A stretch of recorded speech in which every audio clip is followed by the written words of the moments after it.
किसी को कैंसर क्यों होता है? किसी एक इंसान को कैंसर होता है तो वही दूसरे इंसान को वो नहीं होता है, ऐसा क्यों? रिसर्च के हिसाब से ऐसे कई सारे फैक्टर्स हैं जिनकी वजह से कैंसर होने के चांसेस बढ़ जाते हैं। इन्हीं फैक्टर्स को रिस्क फैक्टर्स बोलते हैं। और कई ऐसे भी फैक्टर्स हैं जिनकी वजह से कैंसर होने से हम बच सकते हैं। ये जो रिस्क फैक्टर है इसमें हमारी कुछ आदतें इंक्लूडेड होती हैं।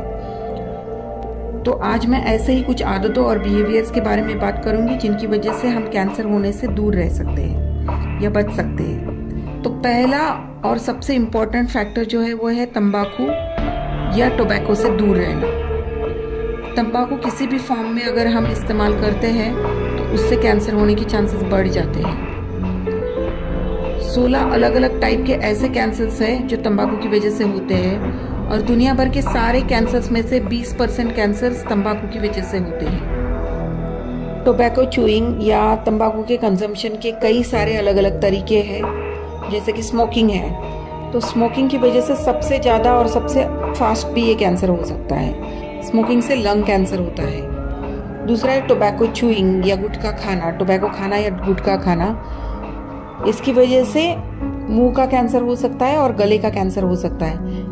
इसके अलावा है हुक्का स्मोकिंग, जिससे कि लंग का कैंसर हो सकता है। It is best to stay away from the tobacco in any form, मतलब कोई भी प्रकार का तंबाकू सेवन उचित नहीं है और किसी भी क्वांटिटी में इसको सेवन नहीं करना चाहिए। दूसरा जो फैक्टर है जिससे हम कैंसर को दूर रख सकते हैं वो है शराब का ज़्यादा इस्तेमाल ना करें।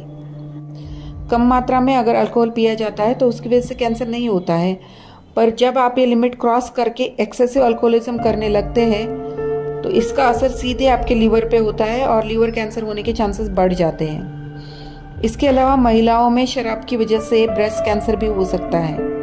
ब्रेस्ट कैंसर मतलब स्तन का कैंसर। और एक्सेसिव अल्कोहल ड्रिंकिंग या ज़्यादा शराब पीने से महिला और पुरुष दोनों में कोलोरेक्टल कैंसर हो सकता है। तीसरा जो फैक्टर है वो है मांस, specially red meat, saturated fats और शक्कर से दूर रहना। इन सारी चीज़ों के इस्तेमाल से आंत का कैंसर मतलब बाउल कैंसर और पेट का कैंसर हो सकता है। सैचुरेटेड फैट्स जो है वो एनिमल प्रोडक्ट्स और तेल में ज़्यादातर पाए जाते हैं और इनको काफ़ी अनहेल्दी माना जाता है। चौथा जो कैंसर प्रोटेक्टिव फैक्टर है वो है हर हफ्ते में कम से कम 150 मिनट का फिजिकल एक्टिविटी करना, या आप एक्सरसाइज भी कर सकते हो। शरीर के लिए ये बहुत ही अच्छा होता है। फिजिकल एक्टिविटी में चलना, बागवानी करना जैसे कि गार्डनिंग करना, हाइकिंग, डांसिंग, साइकिलिंग, स्विमिंग और स्पोर्ट्स, ये सारी चीज़ें आप कर सकते हो।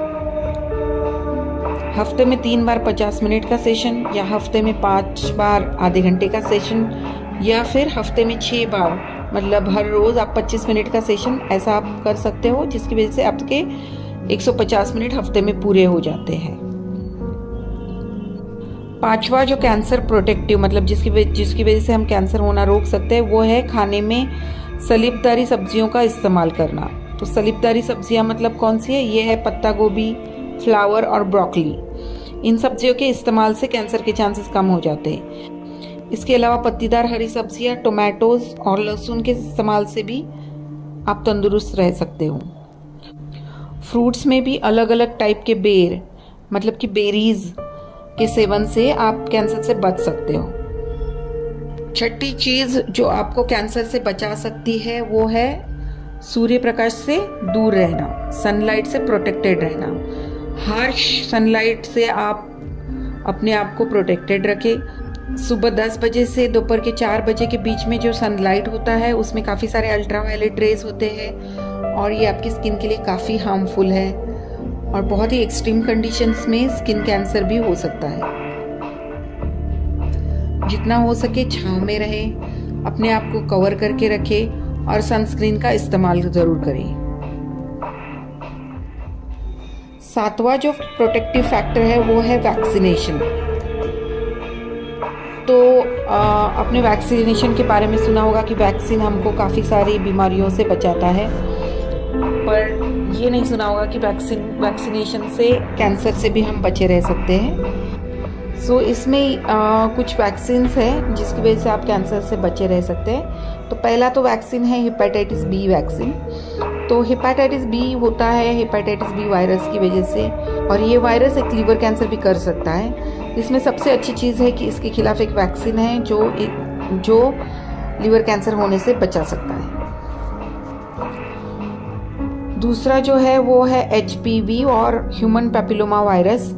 HPV की वजह से महिलाओं में सर्वाइकल कैंसर हो सकता है, जो कि वैक्सीनेशन की वजह से प्रिवेंट हो सकता है। 8वां जो फैक्टर है जिसकी वजह से कैंसर होता है वो है फीमेल सेक्स हार्मोन्स, जैसे कि एस्ट्रोजन। एस्ट्रोजन ये कार्सिनोजेन है और इसकी वजह से ब्रेस्ट कैंसर और एंडोमेट्रियल कैंसर हो सकते हैं।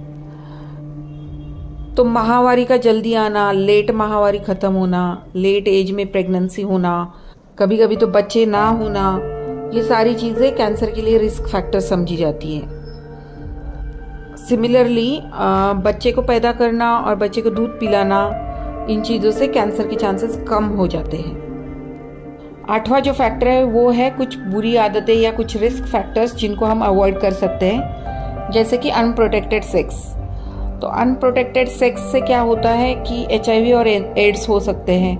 HIV की वजह से लिवर कैंसर, लंग कैंसर और एनल कैंसर हो सकते हैं। और शेयरिंग ऑफ नीडल, जैसे कि कई सारे ड्रग एडिक्ट्स होते हैं जो एक दूसरे के साथ नीडल शेयर करते हैं, तो इसकी वजह से अगेन HIV हो सकता है, हेपेटाइटिस बी हो सकता है, हेपेटाइटिस C हो सकता है, और ये तीनों बीमारी की वजह से लीवर कैंसर होने के चांसेस बढ़ जाते हैं।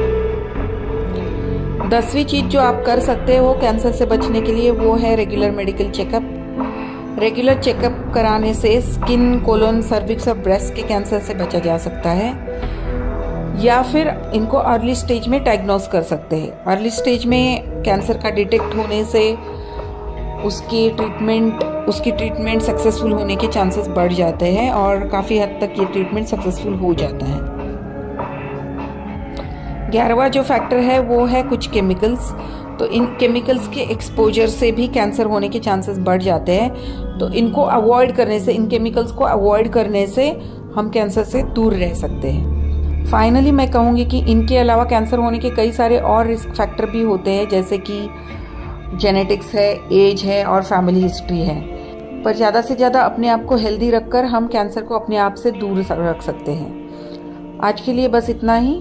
आपको ये वीडियो कैसे लगा ये कमेंट्स में ज़रूर बताएं, और ऐसे ही कुछ और जानकारी के लिए सब्सक्राइब ज़रूर करें। धन्यवाद।